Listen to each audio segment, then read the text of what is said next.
Okay, welcome in everyone. John here, staff software engineer with 10 plus years of experience. I'm the lead maintainer of Latterly.io, which is an open source platform to help you learn to code, land your first or next programming role. One part education platform, one part social networking platform. And you can join the Discord under the drop down on the community tab, or if you're watching on YouTube, you can check the video description for a link to the Discord. The Latterly community has a side project in the game space, which is called Aria's Tale. Blog article number 5, you can read all about it.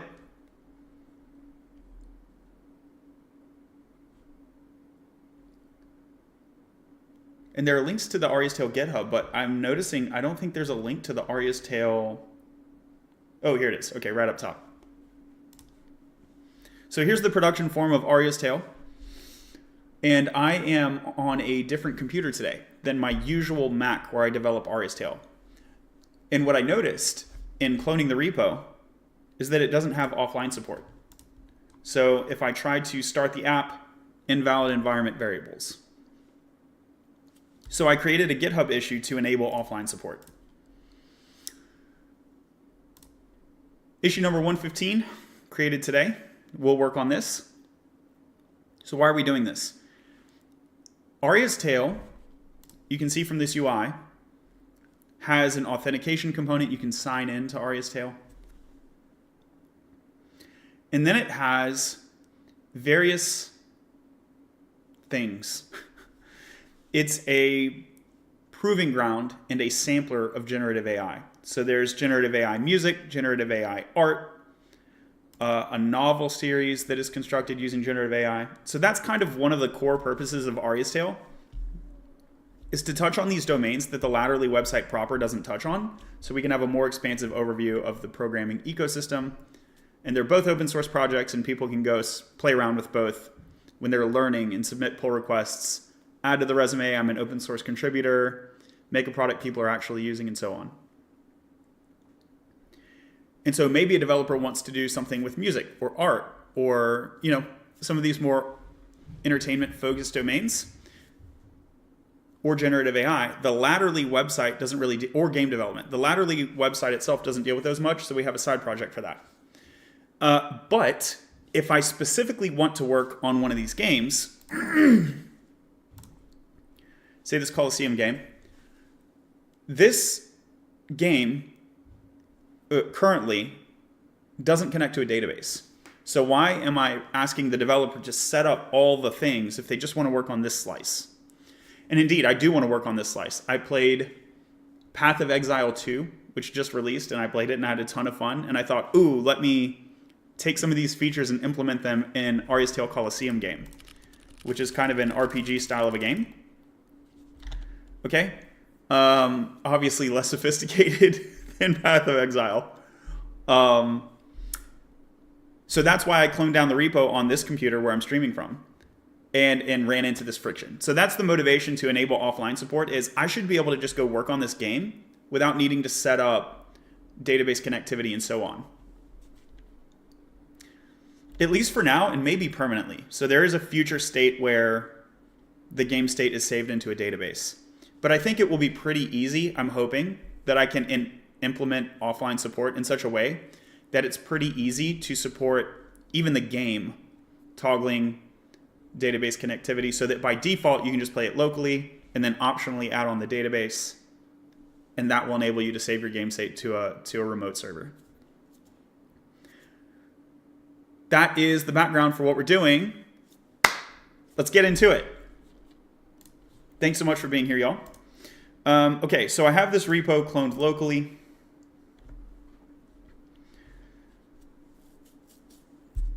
I'm tempted to take the Create Copilot Instructions feature, which I added to the Latterly website, which helps language models understand my code base. I'm tempted to bring it over to Aria's Tale.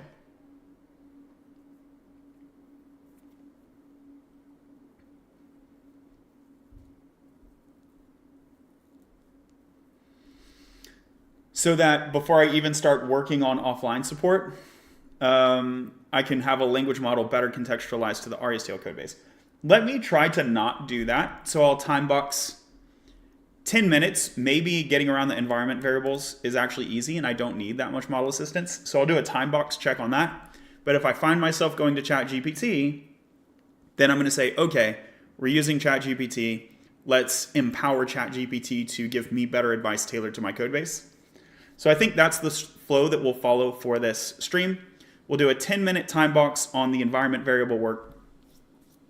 If it succeeds, then we will go on to a little bit of game development until we exhaust an hour. So I'm looking at 45 minutes to an hour for the stream. But if we don't succeed by hand at those 10 minutes, and we find ourselves going to ChatGPT, we will pivot and import the create copilot instructions, which should only take about 10 minutes.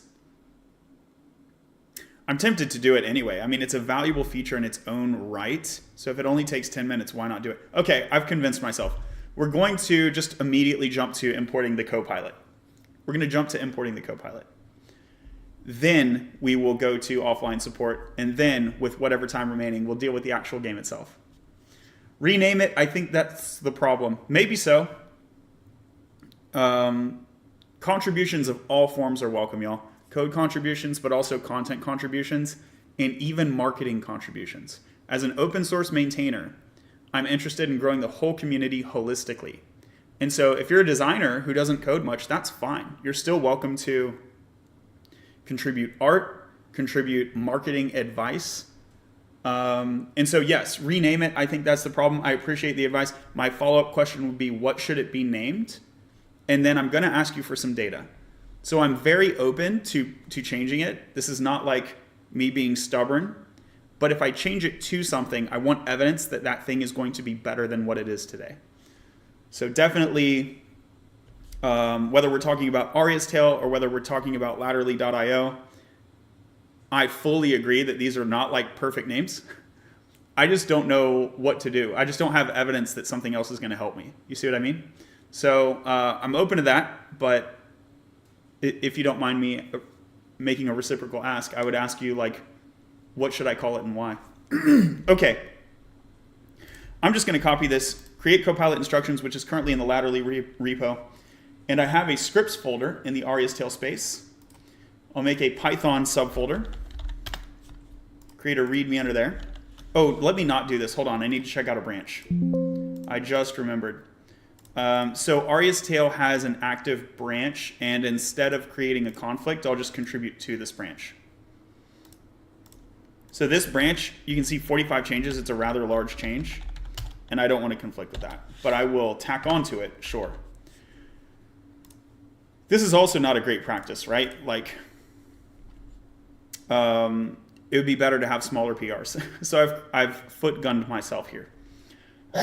But still, in commercial world or open source world, you'll find yourself in these difficult cases, and you need to be able to evaluate the lesser evil sophisticatedly. I don't know that that's a word, with sophistication. And I think the lesser evil approach in this sense, in this case, is to tack on to the PR. So here I am in cursor. I will git fetch origin this branch, then I'll check it out. And over here, I will tack on my additional issue by creating a Python folder under scripts. I'll make a readme.md, and then I'll basically copy Copilot instructions, PyProject toml, and this readme, and this lock. I think that will all be fine.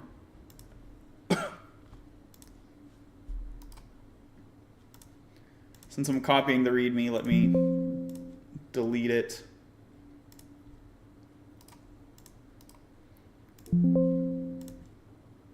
Whoa, where'd it go?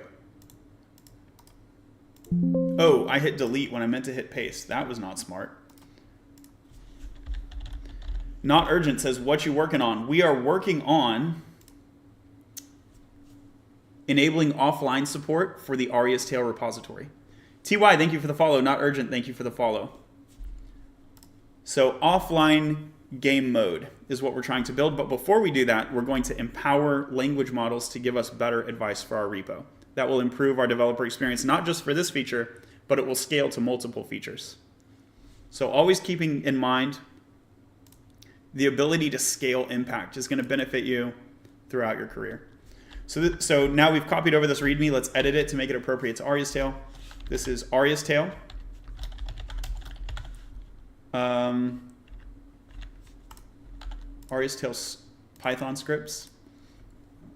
Installation and usage, okay.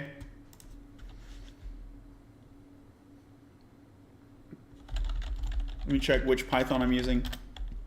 Good, I'm using my C-level Python. So I'll go in here. I already have UV installed. So I will just pip install. No virtual environment found. Okay, maybe I can UV sync. Now can I? Install? Yes. Cool. I want to git ignore that Vim. So let me go over here to the git ignore and add, cool, Copilot coming in clutch. Now that's ignored, that's great. Good. So if I run this script, I just know how it works. It will go up. I'll open it so you can see. It will go up 3 levels from the script. So script, 1 level up is Python, 2 levels up is scripts, 3 levels up is the root folder. This may work out of the box. Let's see. Or I may want to change it to only navigate up 2 levels. 1 and then 2. Let's see. Let's see what this does.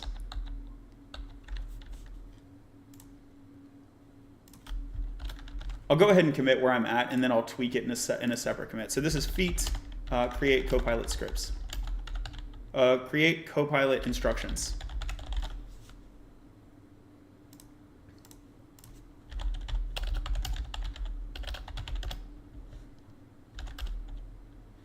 Okay, so it created this text file under the Python folder, which is what I want, and let's see what it says. Act as an expert web developer to help me resolve a concern. We are working on the latterly.io web project, so I need to tweak it, right?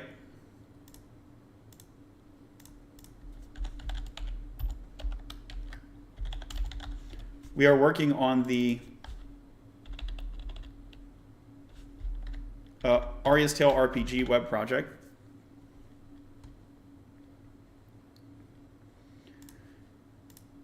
I think that may be the only adjustment needed. So here's the output instructions. It was able to grab the full package JSON appropriately. That means the module resolution is working. And you can see how this empowers the language model to know my versions and the folder structure. This is the other key component. Let's make sure it's not full of garbage. .git. I want to ignore .git and git hooks. Yeah, see, this stuff is unnecessary stuff.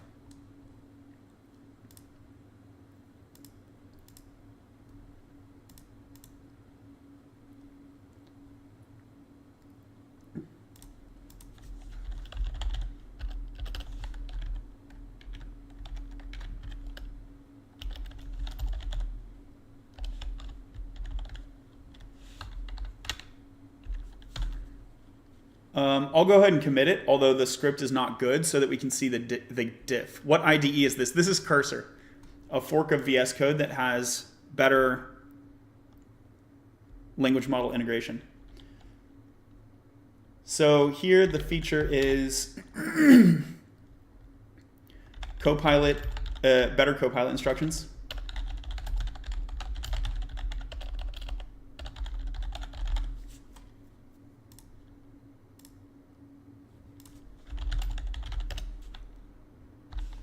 Let's run the script again. And now I see this has changed, and it has removed all of that Git stuff. Brilliant.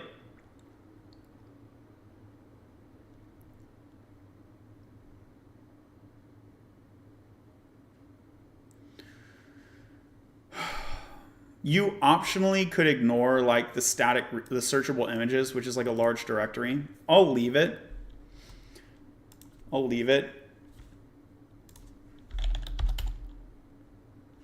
So here is a chore recompile instruction file. Is Cursor free? Let's see. I think they have a free version, but I recommend the paid version. You get access to better models. Thank you for the likes, 80 likes. If the video is interesting to you, consider throwing some more likes on the video. That helps the algorithm send it around.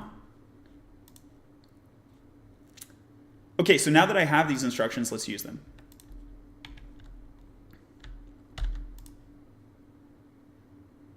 And I'm going to use them to do what? Enable offline support.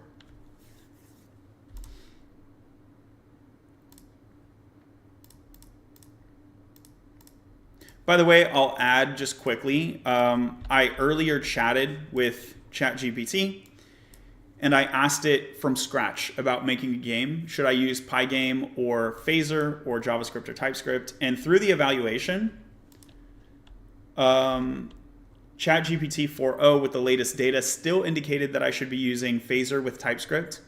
And then I thought, okay, at this point, Aria's Tale already uses Phaser with TypeScript, so I should just extend that game instead of making a new game from scratch. But from a system design perspective, I did weigh the trade-off of making a new game from scratch. And it turns out that that is not the best use of my time. Okay, so I'm just pasting the instructions that I have.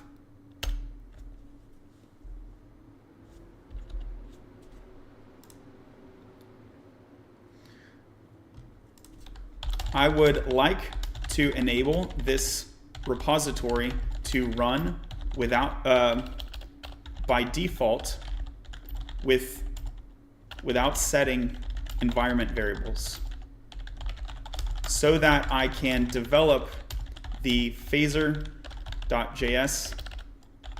games without needing a database connection.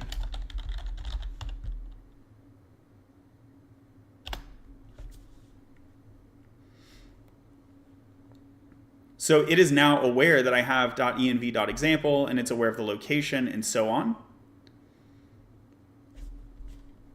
And it's able to give me a better, like much more relevant advice referencing file paths and so on that it wouldn't be able to do without that context that I gave it.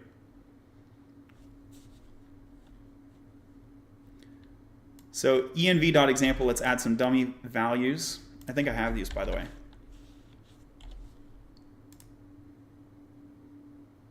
That's strange, it didn't come up. So Control P, env, okay, now it did. There's some sort of cache issue. That's fine.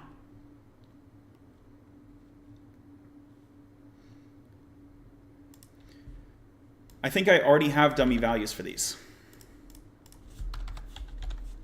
So here's database URL.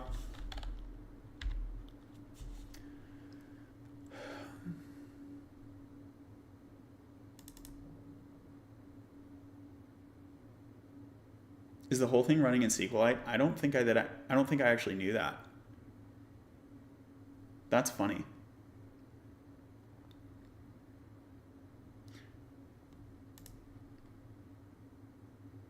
Oh no, it's just by default. Okay, sorry, dumb moment there. Dumb moment there. And that's also fine to let it run in SQLite by default. So what would be the issue? The issue would be that it's configured to use Postgres. It's configured to use Postgres. Okay. I already have mock environment variable values, including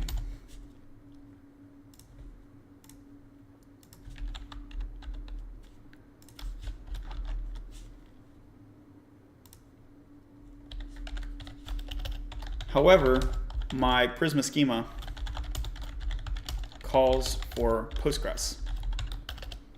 Should we create an offline Prisma schema? Or is there some better way, offline Prisma schema that uses SQLite, or is there a better approach?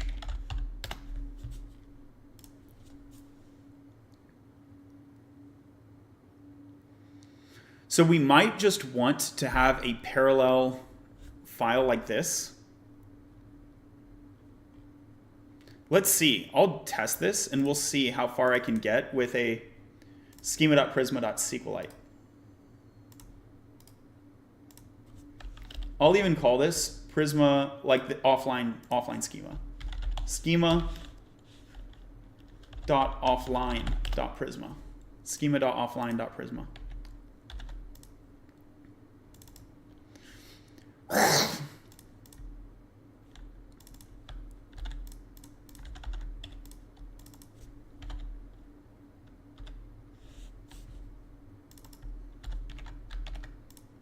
So IntelliSense is helping me understand that that is the correct provider in this case.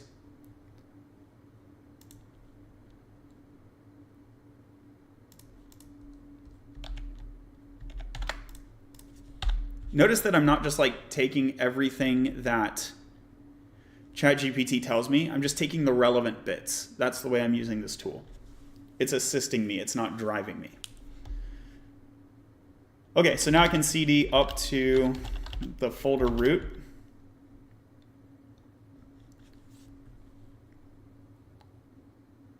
And how do I cause the application to be set up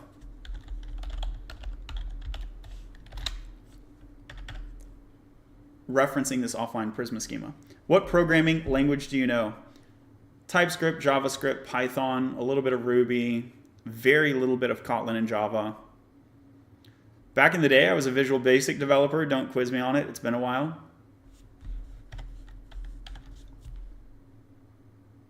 SQL, right?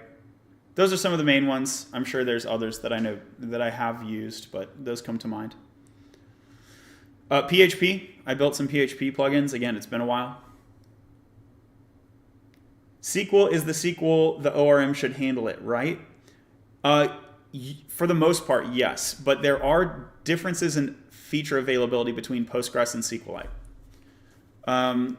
So I'm hoping the whole data model just works, but there's a good chance that some of these, whether it be the auto increment, or we could go through one by one, but I won't do that. I'll just guess and check. There's a good chance that some of the stuff won't work. Yeah, here's an example. You define the enum, but the current connector does not support enums. So there's an example of a Postgres SQLite difference.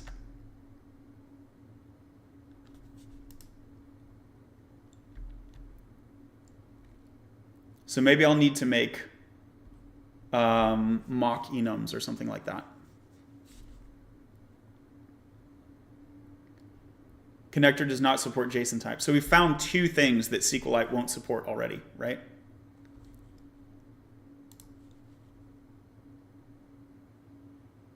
Current connector does not support lists of primitive types. So there you go. I'm actually surprised by that. So SQLite can't even do a list of strings. I'm pretty surprised about that. But how much do these matter for my game development? We'll see. We'll see. One step at a time. Okay. ChatGPT is anticipating this. Modify package.json to use SQLite for development.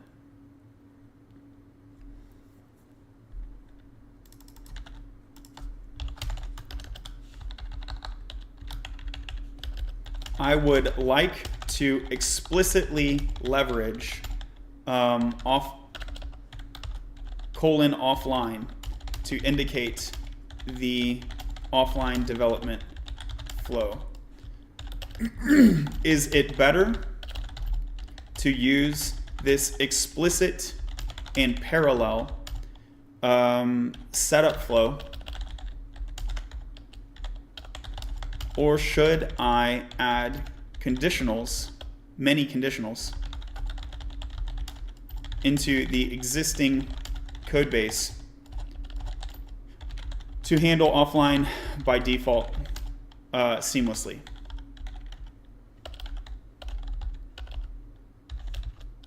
And I misspelled seamlessly, but whatever. Language models can understand that, thankfully.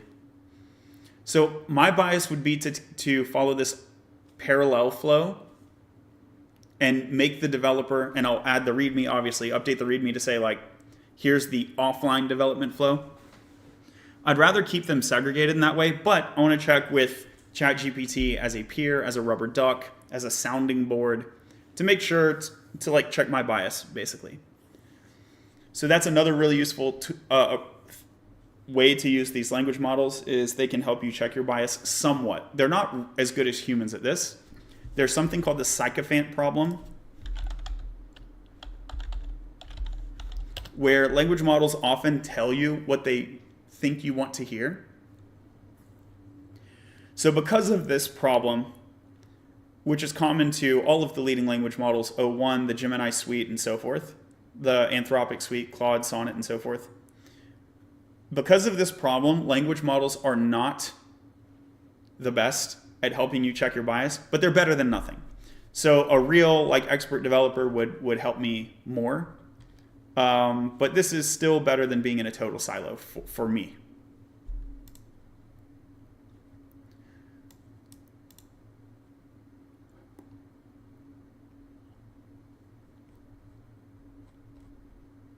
Okay, so recommendation, it gives ifs. If offline development is an occasional need, yes. You value clarity and ease of debugging, yes. Thank you for the rose, Levi. Still at 80 likes. Thanks so much for the rose. If you're valuing the current stream, tap the screen on TikTok to give it more likes. Some people don't know that you can give it more than 1 like on TikTok. You can keep tapping and it'll do more and more likes. That'll help other people see the stream. Seamless, and if you want to isolate offline logic to prevent unintended side effects. These are all true for me. Particularly this one, where I don't want to compromise my data model. I want to prioritize the production data model, and then this offline data model is like a special thing that we can be fast and loose with because it's offline. One thing that I will often do is I will tell ChatGPT, like, don't give me ifs, don't give me a conditional recommendation, just pick one. But in this case, given the pros and cons, I think I can select based on reading the ifs. Do you use seamless integration if offline is frequent? So far it hasn't been, maybe in the future. You want to simplify the developer experience? I do, but not at the cost of compromising my production logic, and not at the cost of giving up clarity and debugging. So as much as I'm in favor of the developer experience, I think explicit scripts for the developer is not that much of a developer experience price to pay for the benefit here. And then if you don't mind adding conditionals across the code base, I very much mind that. So 2 benefits here and a small cost, like 3 big benefits and 1 small cost, versus 1, 2, let's say 1 big benefit, 1 small benefit, and 2 big costs. So the pros and cons favor the explicit flow. Do you see how I'm doing that math? Okay, great. So I'll proceed with the offline. I'll proceed with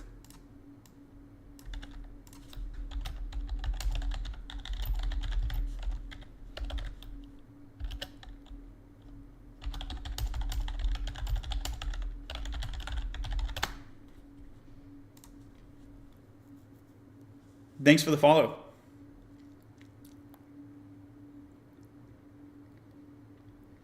And so you see we have this explicit offline flow where :offline is added. There's 3 of them. This looks good to me.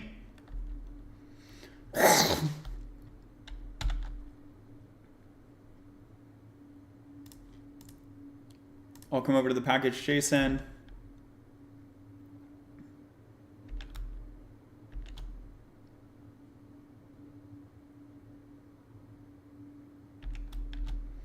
The syntax is a little bit different, eh? So where's generate in the prior? Generate would be in the post install. Okay.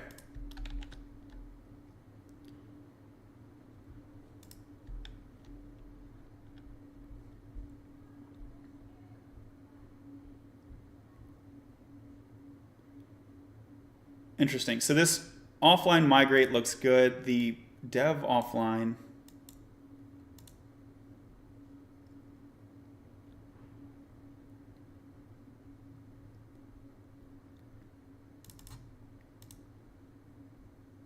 I guess so.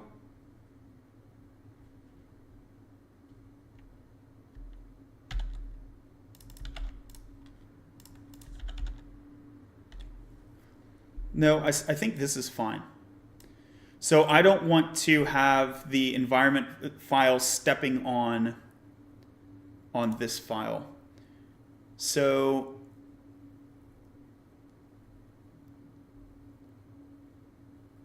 I don't think I need to do that. I don't think I need to do that.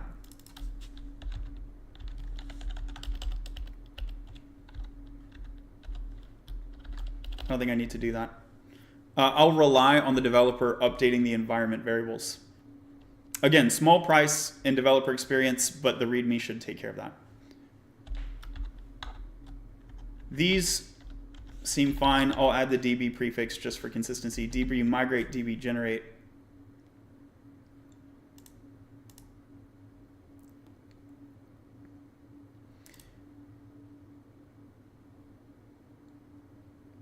And so that I can, yeah, and I'll keep these alphabetically ordered.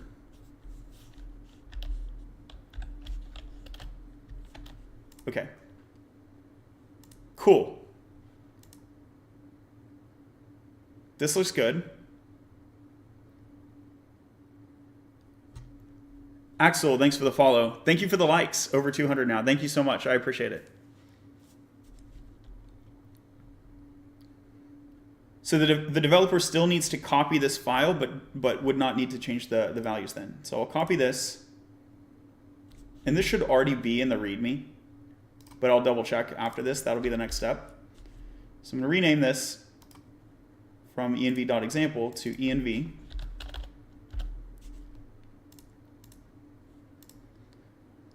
All right.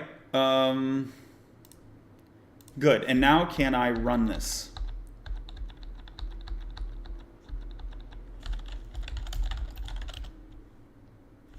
And it's still going to complain about the environment variables. Which one now? These three. It's saying that they're invalid. Even though they're present, they are empty. John Michael, thanks for the follow. So even though they're present, they're empty. What if I make this offline? What if I give it a non-empty value?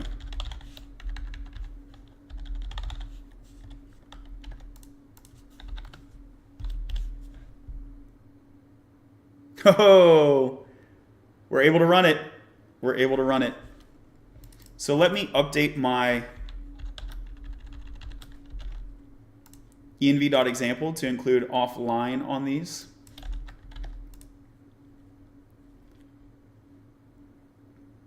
And let's check localhost. What's your theme? It's just the cursor default theme. Okay, so the UI is up and running. Now, the sign-in isn't going to work, right? Yeah. And that's good. That's well and good. So as a developer, I clone the repo. I can easily spin up the app. Oh, no, I can't log in. I check my environment variables. Oh, it says offline. That's pretty intuitive, right? It's pretty intuitive. So I'm happy with this flow. Can I reach my games?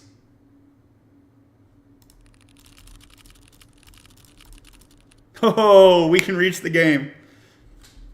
That's not me. That's not me. Sure, that's me. Yo, it works so well, doesn't it?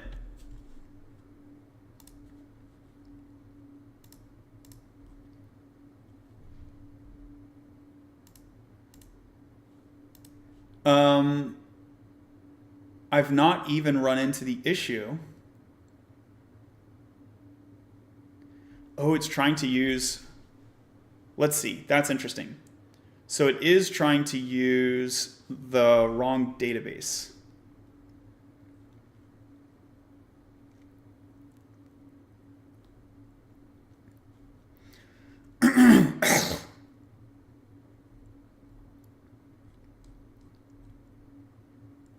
Let me commit where I'm at, and then I can see if I can address some of these issues. So far, I haven't needed this offline Prisma, so I'll ignore that.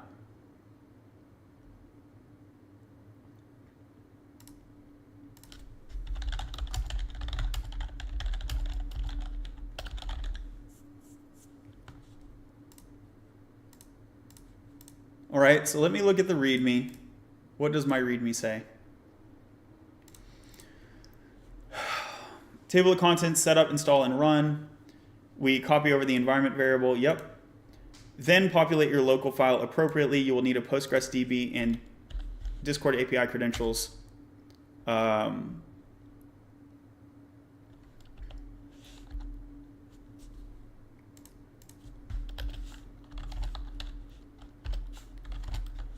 This project is configured for offline support by default with SQLite, with a SQLite DB. That's fine.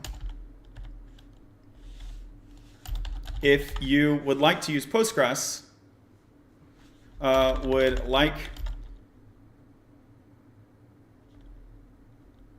authentication features and if you would like authentication features in a Postgres DB, you will need to update the end file appropriately. Yeah, I think that's fine.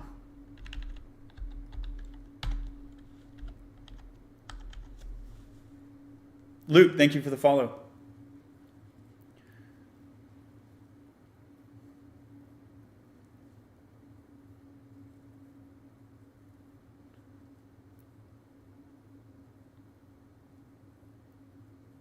Okay, so let's try to deal with those other bits.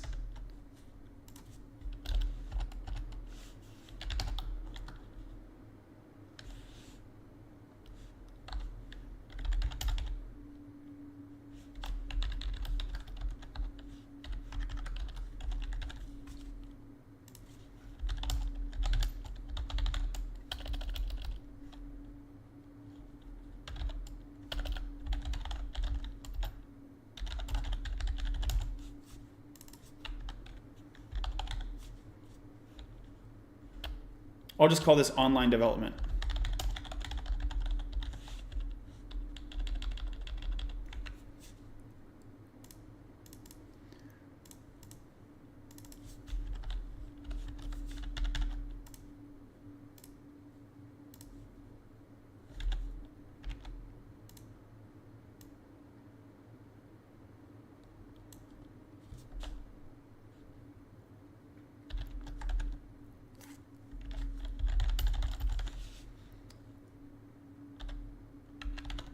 Okay, so npmi and npm run db generate offline. I think this will error. Yeah.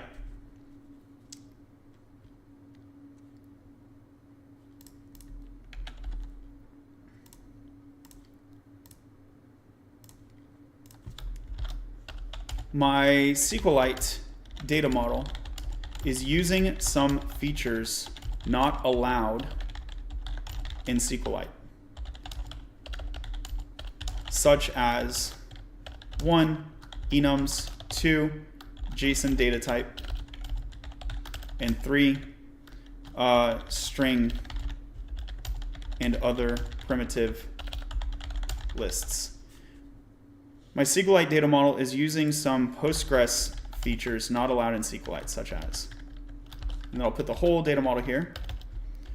Provide a SQLite compatible version. I mean, I could just try myself removing the enums.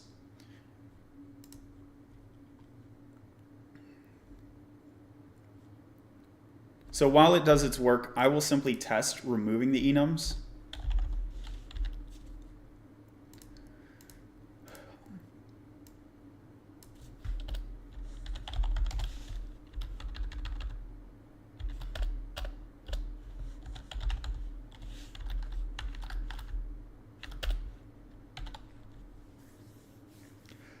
I guess they could use strings instead of enums, right?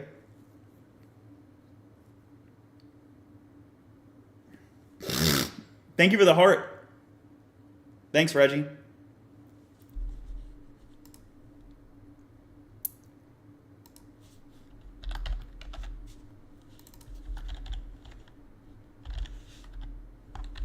Okay, so I can just do a default string like that.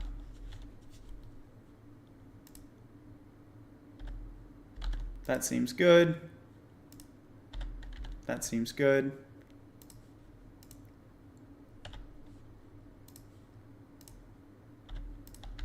Okay.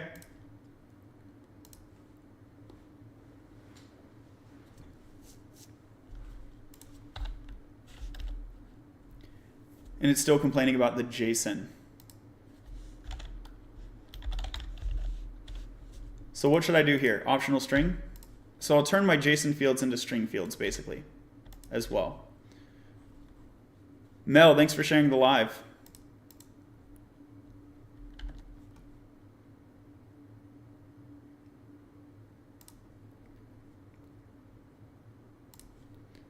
Let me stage this.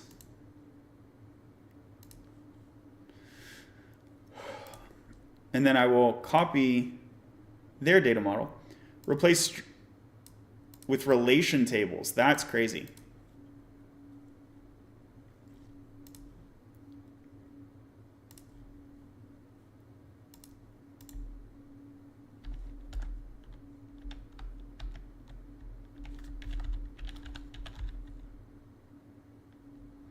It seems to have cut out a lot. 197. Let's see what it's done. Maybe it only gave me the relevant entities. Why am I not seeing a diff here?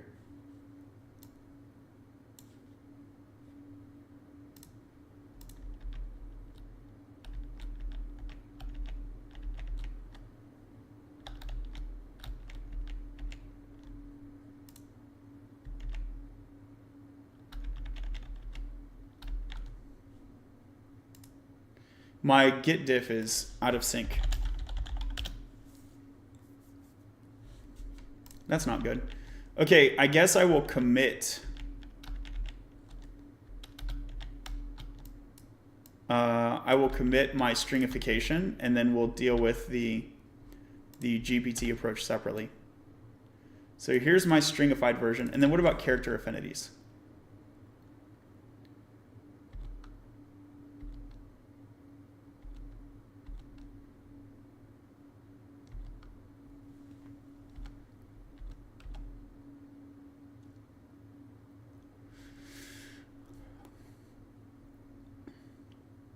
I could just let it be a string with commas in it.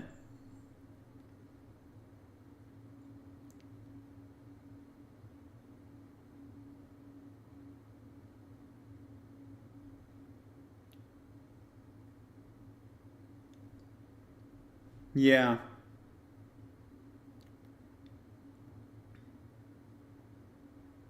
I think that's simpler than dealing with relation tables. And it keeps it primitive, which makes it friendly to type checking, and it's easy enough to detect. In my code, I will add some conditionals for offline support. That's fine. It's minimal, so I think it's okay. And I can just check if it's a list or not. And if it's not a list, then it's a string, and then I can split it. So this looks like a single line ternary, which is not, it's not very expensive, basically. So I think this is a good trade-off.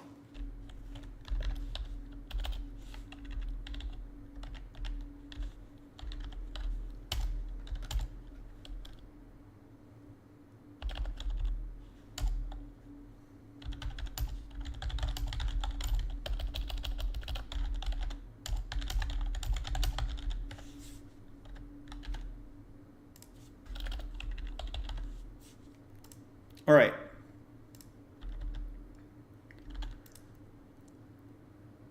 Good. Great, that clears. Okay, so let's update the README with these notes.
I think that's fine, right? That seems like a fine keyboard.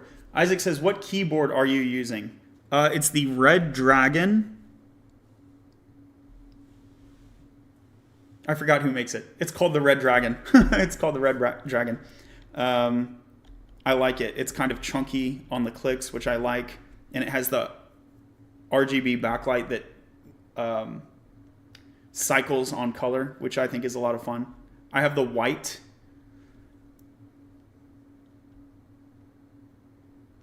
I don't know that white's better. I have a white tower, so it matches that, but I have black mic, black desk. So I have a black and white mix here. I could have easily gone with the black keyboard. I think it was just a function of what was available at the store when I went to Micro Center. But I'm happy with it, very happy with it.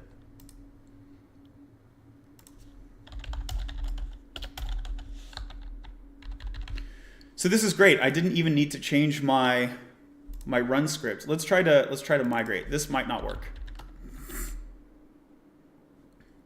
This might not work.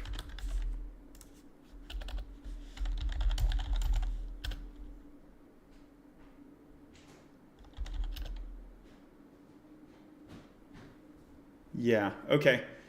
So in theory, we would need to make an entire parallel set of migrations. What's up? Is this ours?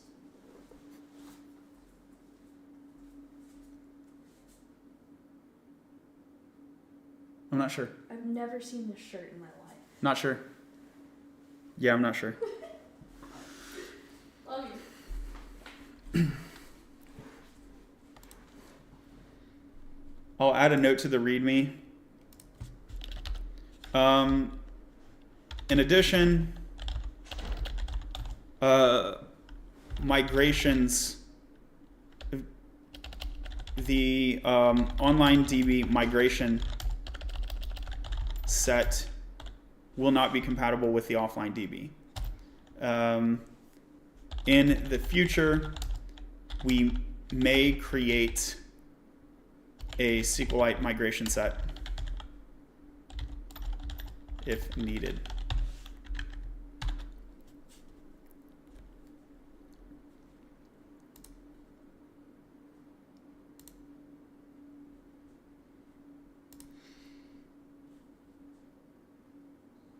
I think that's fine. I'll leave it like that for now.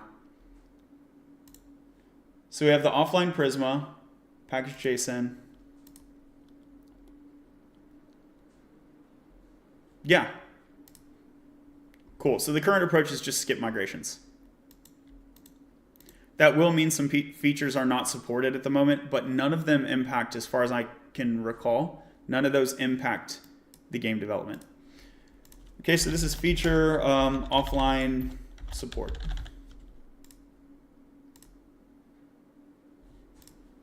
Let me revert. I don't even need those code comments, right? Because the README took care of it. So let me revert all of these. Discard all 3 files.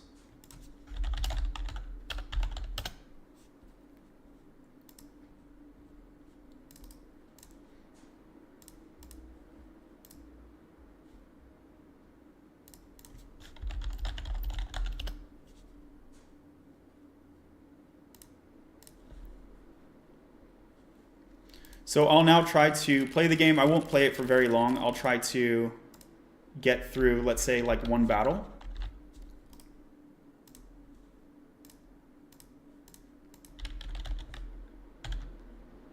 I think I have WSD support, if I remember.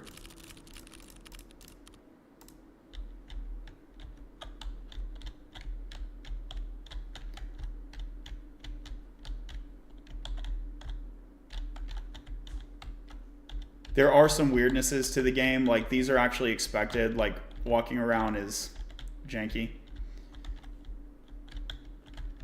And sometimes you spawn in a region where there's no available battles.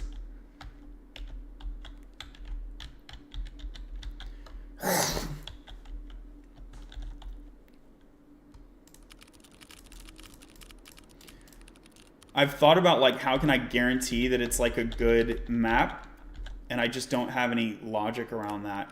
Like how do I guarantee that the map spawn is a good one? Okay, so now I can move around more. I still don't fully understand where these barriers are coming from. I think there's like an offset in the math somewhere. Okay, so we got to a store. All right, that is going to conclude the current stream. I think we've met offline support, and everything from here is like make the game